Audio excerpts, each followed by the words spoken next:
Okay, Breaker Broke 23. So today I want to show you guys a really neat receiver. It is the Technics SA 828. Early 80s vintage, about roughly 1981. 31 pounds of sleeper tuner here, man. I'm going to tell you something. This thing is 100 watts a channel, and this sucker just flat out jams.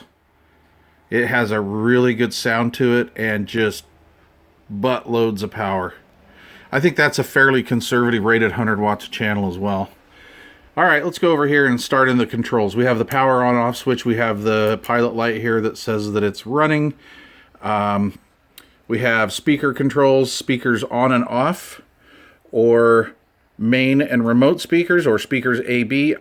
I don't really like this function because say for instance on my SA404 we have speakers A and B, and you can play either speakers A or speakers B or A and B together, and you cannot do that on this piece. It's either speakers A or B. FM AM selector, bass, treble, balance. We have the up-down tuning controls here. We have a nice digital readout. We also have an analog type readout, which is kind of interesting. As I change through channels here, it not only shows that I've changed here, but it shows me roughly where they are. This one says here almost about 1.8, and we're sitting at 1.73. So, purely show. This is in that era where they were going from like string dial tuners to now digital tuners. And this still has a pretty good sound to it. It sounds reminiscent of a standard string dial tuner. It just doesn't really act that way. Okay, we have 7 presets for AM, 7 for FM. There's our memory control right here.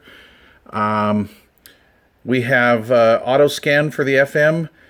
We have narrow and normal for FM, which is really nice. If you can leave it on normal most of the time, but if you have, like, say, 2 channels very close to each other and one is stronger and bleeding over on the other one, you can flip it over to narrow, and that will usually cure that.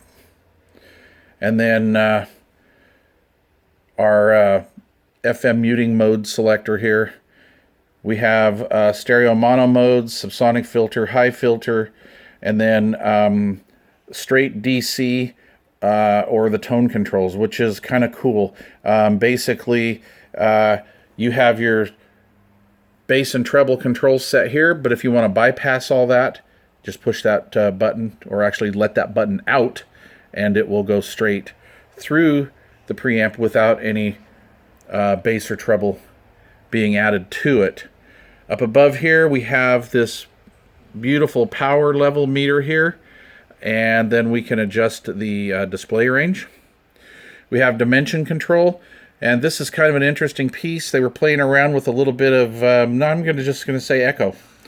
They say it adds dimension, and I don't know. To me, it's just kind of a really mellow echo.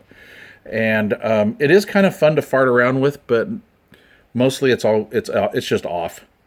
Okay, we have loudness control, which boosts the high and the low. Auto muting, which is really nice.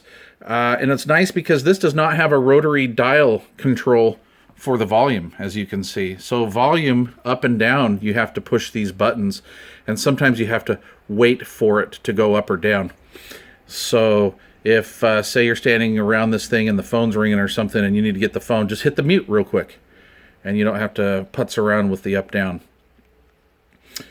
Recording source, tape monitor controls, etc., etc.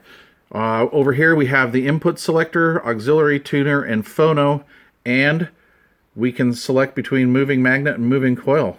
And so generally when I see a receiver with those features, or maybe 2 phono inputs, I believe that it's a fairly serious receiver.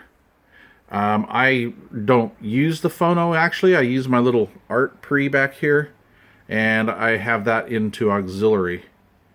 And then on a tape 1, I have my Bluetooth hooked up to it, which I can make a quick video and show you guys how to do that.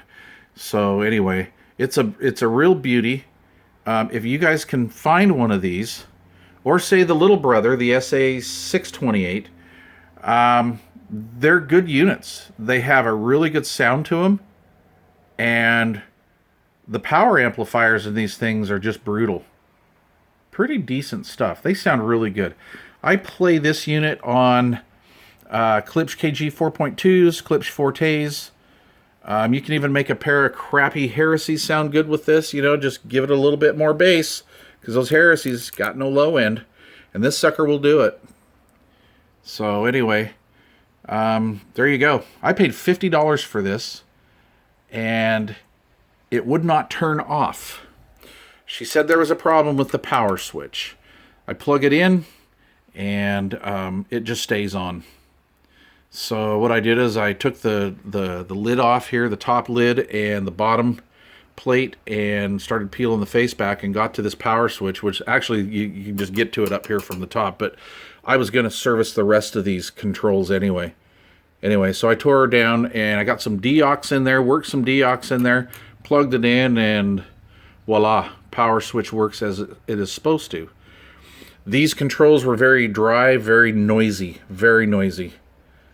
Same thing with this dimension control, and I'm still working on this. This one's still kind of being a problem child. It would not allow both channels in the phono mode to work, so I had to work all these. These are all push button switches, and they're all ganged together.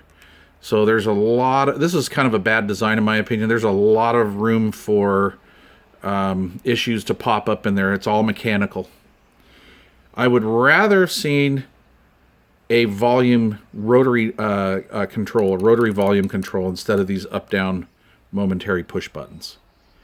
But yeah, it's a sweetheart. All right, the Technics SA828, little sleeper monster amplifier. Anyway, thanks for watching.